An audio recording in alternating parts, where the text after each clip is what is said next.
Necron Seraptic Heavy Constructs. Welcome, gentle listener, I am Baldermort, your faithful servant, and I wish to introduce you to the forces, factions and faces of the Warhammer 40k setting. The grim darkness of the far future, where there is no time for peace, there is only time for war. If you wish to see the channel flourish and possibly take on bigger topics and get better resources, then like and subscribe. But also consider joining our Patreon or throwing a one-off tip in the form of a super thanks, if I have indeed earned your bounty. And today, we ask ourselves a question. Why are they not in the Codex? Where is the information? What foul witchery is involved to obfuscate the existence of this monster? Yet, they exist, and are by far the most fun thing I have ever witnessed in a fray against the soulless legions of the Necrons. Now the pylon is another thing I shall cover in the future, but today we go into the details of the largest weapon of war presently fielded by the Necrons, the Seraptic Heavy Construct. And what a whopper it is. As usual, the format of this video will be simple. A tale to set the mood, then the cold lore, and then commentary of the topic. So, let us begin. From the Bald Library, Soulless.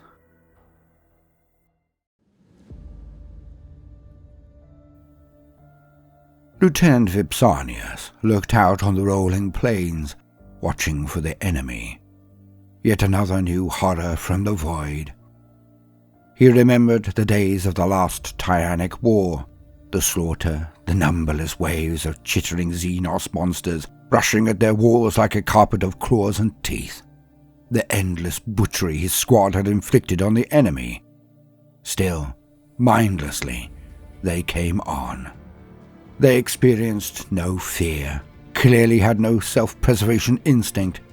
They were relentless.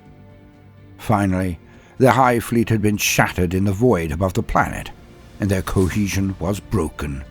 Kill teams of Deathwatch had located and then slain their leader beasts, and thus the tide had turned from a single directed tsunami of flesh, shattering into herds that could be directed, blindsided, and neutralized. A hard-fought battle, but a glorious one for it. Then, with scant days to clear up the battlefields and clear and sweep the landscape, the Guard were given final culling duties. Within hours, they were all back on the ship and heading towards the Mandeville Point, on to the next battlefield of the next war. Another deeply unpleasant situation. Not that any war zone was anything more than a theater of desperation, conflict, and annihilation. It was his role, his duty, and his pleasure. Not in the enjoyment of the act, never that, but in the results of his actions, those of he and his men. They did not fight to destroy, despite their name as Angels of Death. They were sons of Guilliman. They fought to protect. To destroy their enemy meant that countless subjects of the Emperor would live another day, perhaps long enough to give humanity a chance. Yet, the next battle was not that different when you boiled it down. A chaos incursion. The Blight Lord had invaded Ultramar. His festering scum were everywhere at once. Entire systems fell to his onslaught. But the men and women of Ultramar were steadfast. They never surrendered, especially not in the place that counted most, their hearts. Again, shambling swarms of lurching travesties hurled themselves against his positions. No matter the destruction his men dished out, they kept on coming. Eventually, the enemy ran out of bodies to throw at them.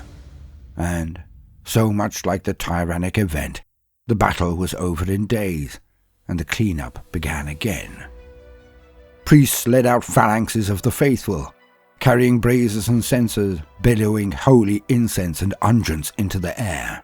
The footstep of the righteous bringing healing back to the very grounds they trod, banishing the foul putrescence left by the traitors and their thralls. Back to the strike cruisers, back to the void, back on the path to the next front. So, Vipsanius was not impressed when he interrogated one of the survivors of the last theatre. The enemy came out of nowhere and simply shambled towards them. The enemy was soulless, implacable, unfeeling, unshakable, relentless. They shrugged off wounds and got up again, and inexorably they marched on. The lieutenant wondered if any of the Imperium's enemies ever knew fear. Any of them had any regard for their lives. The Tyranids, the Tainted, the Greenskins, and now this new enemy, the soulless steel legions of the newest Xenos, to invade the northernmost systems of the eastern fringe. None felt the cost of their losses, none mourned their casualties nor dead. None could easily be broken. Few of them fled. So many of them all, so few Marines, so few humans to counter their endless erosion of the Imperium. These Xenos. With each passing year, the boundaries of Ultramar were tested again and again. Yet each victory, each repulsion, came at a cost. In men, material, cities, stars, and populations entire. It was as if the entire galaxy had the one goal: the elimination of mankind. Each threat was different, of course, but was it in any substantial way? But Vipsanius was in for a shock. Another column of Xenos scum shambled over the horizon and towards his position. Almost nonchalantly, Vipsanius barked out orders that placed his men in their optimal configuration for a static defense. They were Ultramarines, so moved like clockwork, deploying out of instinct as much as order. They all knew the Codex, knew what was expected of them. Each knew what he had to do, where he had to be. It was getting to the stage where Vipsanius thought he was becoming surplus to requirement. But then, officers in the Astartes were not for the simple engagements. They were there in person in the case things took a hard shift to the unexpected, the unpredictable. Vipsanius read the reports streaming across the inside of his helmet. Numbers, formations, energy readings, distances. The enemy had not opened up the fray with any form of long-ranged bombardment to soften them up. It seemed Xenos had no grasp of the complexities of battle, strategy, or even tactics. This lot would be no different to the others. Base animals attempting to snuff out the light, to consume the children of the God Emperor. And Vipsanius could not fathom why they did it. They were rabble all, no match for the chosen warriors of the Imperium. His men were but a hardened core this day. He glanced out to their flanks, out at the columns of Astra Militarum arrayed to left and right. Lehman Russ tanks, platoons of auxilia as far as the eye could see, even to the augmented vision of the Astartes. From behind him, the rumble of artillery began. Shells as large as men fired over their heads into the oncoming ranks of Xenos. Plumes of fire erupted at the edge of his vision in near-perfect lines. The auxilia were raining hell down upon the approaching enemy. Yet they marched on. They did not charge like orcs or Tyranids, nor shamble like the pox-ridden hordes of Nurgle. They marched in lockstep, in perfect squares, units distinct from one another, and a shudder went down the spine of Vipsanius. He could not quite put his finger on why. Then it happened. While the collected armies of the Imperium looked out on the plains at the silvered phalanxes marching on, they all heard sound from behind them, but it was not the slow rhythmic resounding of the barrage artillery. That had stopped. It was distant screaming. Vipsanius attempted to open a Vox contact with the Auxilia HQ. Nothing but static. Confusion from the regimental officers filled the lines. All was question, nothing answer, and headquarters were silent. Panic began to tear down the lines, and Vipsanius witnessed the auxilia visibly shudder. They were seconds away from breaking. These were not Cadians, not Krieg, not Catachans, or even Dragoons. He had been gifted well-trained men, he had been told, but this was to be the battle which blooded them. A simple affair of standing and firing. The Ultramar Auxilia were tough enough, trained to within an inch of their lives. But this would be the first time that these Auxilia had seen action. He took control immediately, barking orders to hold, while a portion of his force went back to check the status of HQ. It was most likely a Xenos trick, cutting off their comms, he said. Nothing more.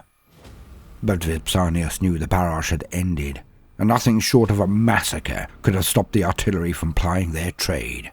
Leaving half of his men in the line to stiffen them, Vipsanius took 3 battle squads and some heavy support and ran back towards the rear. Diving into his command rhino, he moved like the wind. The others also in transports. They were at their destination in a few minutes, and they witnessed the carnage. Mechanical monsters the size of knights were annihilating anything in their path. They fired weapons that struck men, buildings, armor, and it simply flashed and disappeared. Huge craters were all over the region where once emplacements stood. It was as if vast hands had come down and scooped out the ground, leaving nothing behind. Vipsanius ordered an immediate attack. The heavy support units fired las fusils and hellblaster shots at these things, but they did not have void or ionic shielding. Yet, when they were hit dead center, the weapons of the Astartes barely scratched them. And they were not slow, cumbersome colossi, but nimble and fast. They charged his lines and overturned rhinos, punching their 4 pincers straight through the ceramite armor. Crackling energy fields like power weapons helped them cut through even a land raider, as if it were made of corpse starch. Amongst the feet of these beasts came silvered warriors with shields. When his men fired at them, their bolts came flying back at them. When closed with, the shielded warriors used energy axes of some form, carving straight through the warplate of the Astartes. One of the large constructs was caught alone, and the collected firepower of Vipsanius' men brought it down. He could not match the numbers, size, or weaponry of the enemy. They were not unthinking at all. While his men and the Auxilia had watched their phalanxes advance, the Xenos had moved around their flanks and rear. They had slaughtered the ranked artillery, and then moved on to the headquarters. Nothing was left within minutes. And over the rocks, Vipsanius could hear the screams of panic as identical forces of massive metallic monsters, supported by Xenos infantry, rampaged into the Auxilia's sides. His men in the middle had no choice but to fire ahead as ranks of Xenos advanced on their position. But as these Xenos were knocked down by fire, they rose again. It was then that Vipsanius watched as multiple of the death-dealing constructs stopped, powered up, and released a tiny speck of energy that shot to above his marine brothers in the center of the line. But they did not explode into fire or energy. It was as if they tore a hole in space, and everything was sucked within. This happened 3 times in succession. When Vipsanius looked at his command display, they were all gone. Half his force wiped off the face of the planet in a single instant. But Vipsanius did not have time to mourn.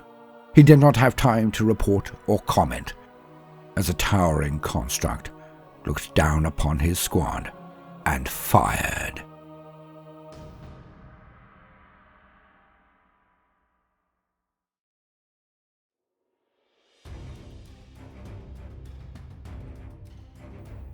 The lore. The Seraptic heavy construct. The Necrons rise from their tombs in greater numbers, their forces stretching out across the stars. At first, reclaiming their old throne in satellite worlds, but from there they conquer outwards. The dynasties have brought online their first waves of weaponry, the most basic and easiest to field and supply. These we all know. But as time goes on, they are dredging deeper into their might of old, bringing greater assets to their wars of reclamation. And this, the Seraptic heavy construct, is but one of the weapons now being seen on battlefields across the galaxy. Like all constructs, these were weapons and servants, akin to the servitors of the Mechanicum. They do not have even the semblance of a consciousness. so they are not Necrons proper. The constructs are their watchdogs and automatic sentries, put in place to defend their lords while they slumber. Activated only when danger was detected or interlopers invaded a stasis vault, the hiding place of the Necrons while they slipped through the ages. Akin to scarabs and wraiths, they have programs that dictate their actions and reactions to a whole slew of scenarios. Yet, as they are the product of Necron technology, they may as well be seen as semi-sentient. Their engrams are so complex in comparison to the thuggish simplicity of servitors or battle automata, and of all the constructs revealed thus far, these are, by some margin, the largest. Comparable in size to an Imperial Knight, an Orc Stomper, or a Tau Broadside, they fill a very heavy role in the armies of the Necrons.